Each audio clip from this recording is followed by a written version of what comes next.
ध्यान से सुन ले जा ई बात। और ई तीनों संपत्ति के उजने हड़पे कोशिश न की है कभो। शास्त्रों के अनुसार इन तीन संपत्तियों से हमेशा बच के रहना।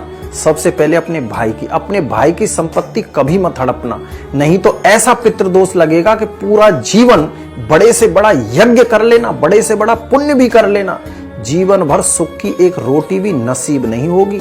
नंबर 2, मंदिर की संपत्ति। भगवान के घर को भी नहीं छोड़ते कुछ पापी लोग। सुदामा जी ने भी भगवान के हिस्से के सिर्फ चने खाए थे तो उनकी हालत ऐसी हुई।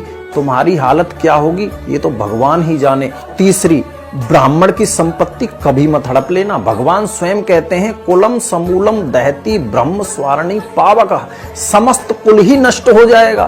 भगवान कहते हैं कि कोई हलाहल जहर पी ले तो भी शायद बच जाए, कोई अग्नि में भी कूद जाए तो भी शायद बच जाए, लेकिन ब्राह्मण की संपत्ति हड़पने से उसको तो मैं भी नहीं बचा सकता।